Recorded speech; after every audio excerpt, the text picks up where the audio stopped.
So let's try this. I'm going to say Christ is risen, and y'all can respond by saying Christ is risen indeed. All right? Christ is risen. Christ is risen indeed. That was beautiful. Thank you. That's not really the start of the sermon, just so you know. We're starting the sermon with kind of a question. You know I like to do that sometimes. And this question's a little bit provocative. You know I like to do that sometimes as well, to begin the service by asking a provocative and challenging question. This isn't the type of question that I usually ask, though, but I thought I'd ask it all the same. Enough build-up then. Here's my question. Are you happy?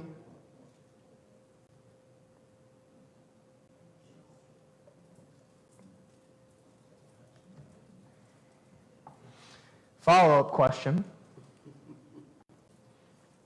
Are you really happy? Amen. Thanks, Bobby. How do you feel today? Does life feel good? Does life feel heavy? Does life feel like there's some strange mixture of both somehow? Yeah. There we go. So let me ask again. Truly, are you happy?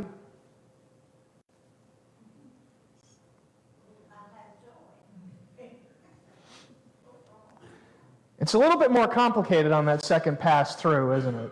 When you really step back to think about it. And I mention all this because I think that if there were one place to admit, one time to admit that you weren't happy, that maybe everything wasn't 100% perfect in your life, then maybe it was only 95%, or 85%, or 55%, or 25%, or 5% perfect. If there were one place to admit that, one place to truly be honest about what you're feeling right now, to take down that brave face, it would be right here. And the time would be right now. But there's a certain irony in that, because we are all here today wearing our Sunday best, being invited to be completely vulnerable with ourselves, to peel back the layers of our Sunday best in our hearts, and to recognize that there are some tatters there. There are some scars there. There are some heavy burdens there. Outwardly, we all look like the picture of a church on Sunday. Inwardly, I know that I do not always feel that way. You might feel the same. So this is actually kind of a strange place to not hide from the part of yourself that isn't happy, to stop hiding from the part of yourself that is hurting a little bit, to admit that, you know what, these days at this moment, life might just be a little bit too tiring with everything you've got going on. To admit that work or life or appointments or whatever it might be might have you being a little bit more stressed out than you wish you were. To admit that you're worried about family. To admit that you're worried about friends. To admit that you're worried about the future of all of this. We all love big macro fears. We all have them. To admit that, you know what, maybe in most respects my life is good, but sometimes my body just doesn't do quite what I want it to do, when I want it to do it, how I want it to do it. I see some of y'all looking a little squeamish out there. We make the effort on Sunday mornings to make ourselves look presentable. And we make the effort throughout our lives to make our inward selves look presentable as well, to act as if we are okay, when sometimes we are not. So what if we were not okay, and we were presentable anyway? As I mentioned earlier, pretty much every year, 2020, I guess I wasn't here for Easter in 2020, but 2021 and 2022, both years, on the Sunday after Easter, I preach a sermon that includes those two words. So what? What was all that about? We have seen Christ die. We have seen Christ rise. And now, once again, we get to return to that question, so what? What was that about anyway? Why does that matter really? Once the place settings have been cleared from our dining room tables and the leftovers have been sorted into Tupperware, does Easter still matter in the days after? We know the formulas. We know the theological equations. We know that Christ plus sin cancels out debt. We understand these things. But do we understand what they mean for our lives? Do they understand what they mean not just for the hereafter, not just in some mechanical, mathematical way? Do we truly understand why he died and why he rose? Does Christ's resurrection have any bearing not just on what we believe in our heads, but what we believe in our hearts? Does Christ's resurrection mean anything for how we live our lives, not just in the hereafter, but right here, right now?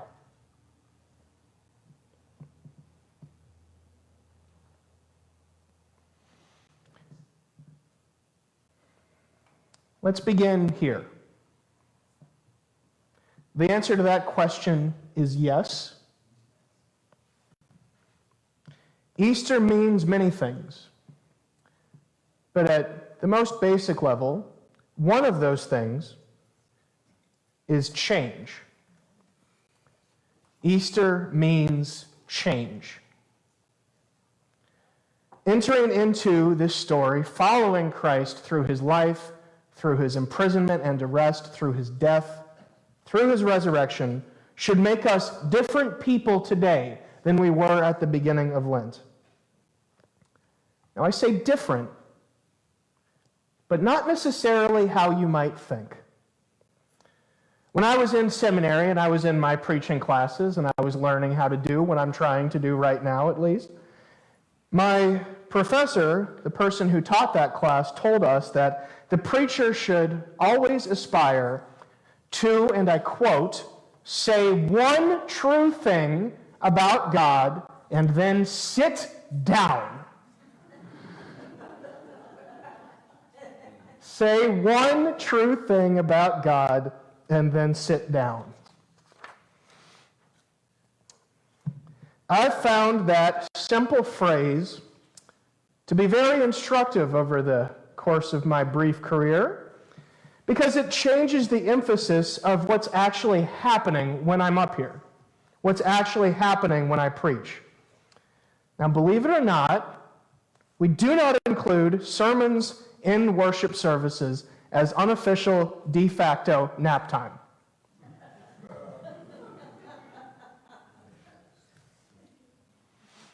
But here's the real plot twist.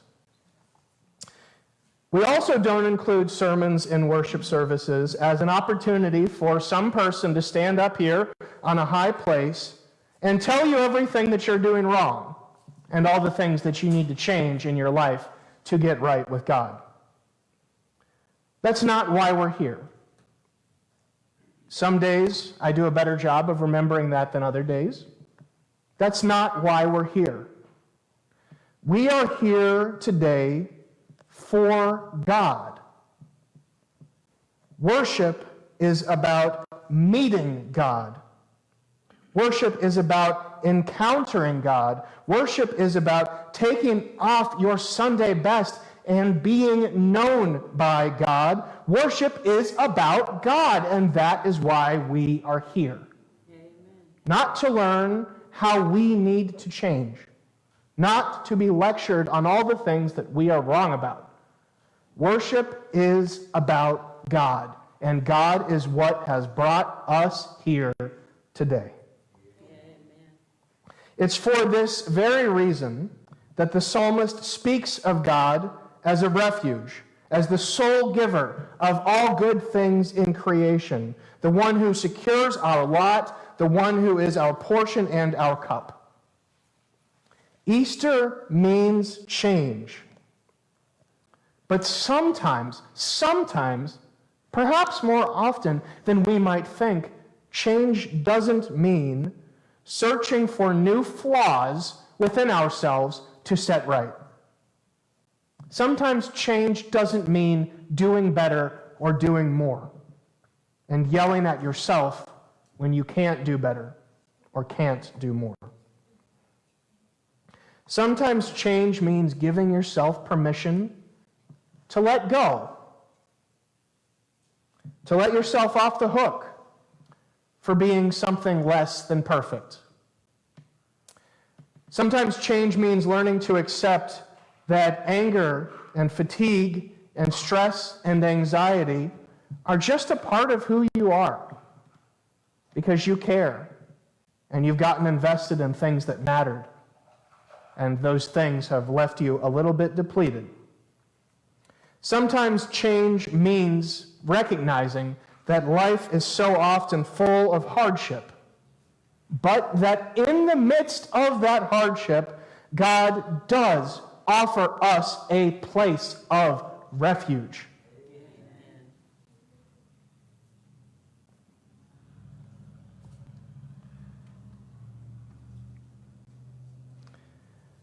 It's hard for us to trust in that message sometimes, isn't it? When I turned 25, my friends started circulating the bit of information amongst themselves and, of course, to me, that it's when you turn 25 that your body slowly starts to die. That, I thought, was a very relevant and helpful piece of information for me a couple of days after my birthday. That was wonderful. But today, that piece of information has got me thinking about how every aspect of our lives, from how we think to, in certain cases, the very functioning of our bodies, seem to assume that life has to give way to death. That is all there is to say about this human story. We are intellectually, spiritually, biologically conditioned to believe that Jesus' story should have ended by all rights on Good Friday. We are conditioned in every fiber of our being to believe that that is how life works. In my last few months as a student, working part-time and driving 45 minutes to and from my place of work twice a week, with all the gas money that required, I tried to keep my grocery bill down to $30 a week. I ate a lot of boxed macaroni.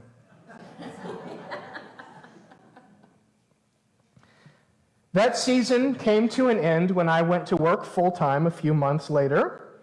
But even so, there was a part of me that was really confused the first time I walked into a Kroger after that whole experience, and I looked around at the shelves and I saw the meat over here and I saw the produce over there and I saw all these things and I thought, I can afford to buy that now. I can afford to eat that.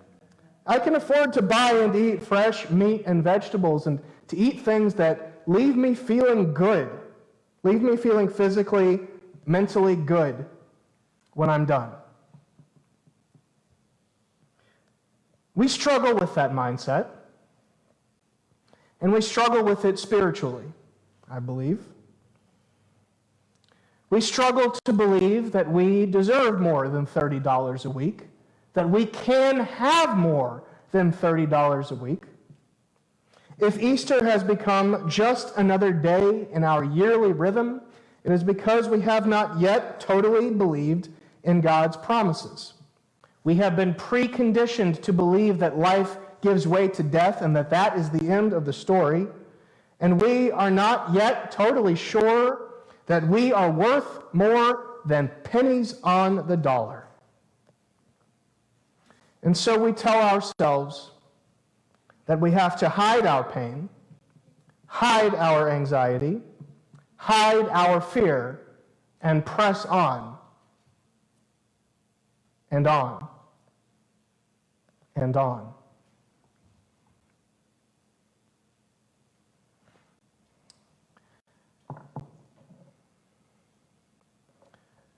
So what is the so what of Easter?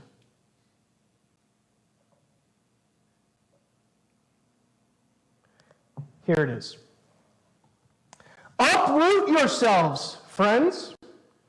Pull yourselves up out of this ground into which you are so painfully and uncomfortably planted. Keep your eyes on God. But don't do it because I'm up here telling you that that's what you need to do, or because you'll be in trouble if you don't. Don't do it for those reasons. Keep your eyes on God, because with God at your right hand, you will not be shaken. Your body will rest secure, and your heart will be glad. For in this life and in the next life, you have not been abandoned to the realm of the dead, and though your life will change, you will not see decay when God is your refuge. On Easter Sunday, God has opened for you and for me and for us all the path of life, and this life is no mere escape from death. It is new life, rich life, joyous life, resurrected life, life overflowing with the love of God, love of neighbor, and love for ourselves too. Life in which you do not have to wear your Sunday best, but you can stand naked in front of God, rolls and moles and scars and all.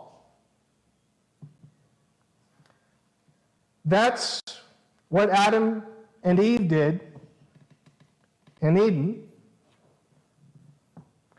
Praise God that we can now too.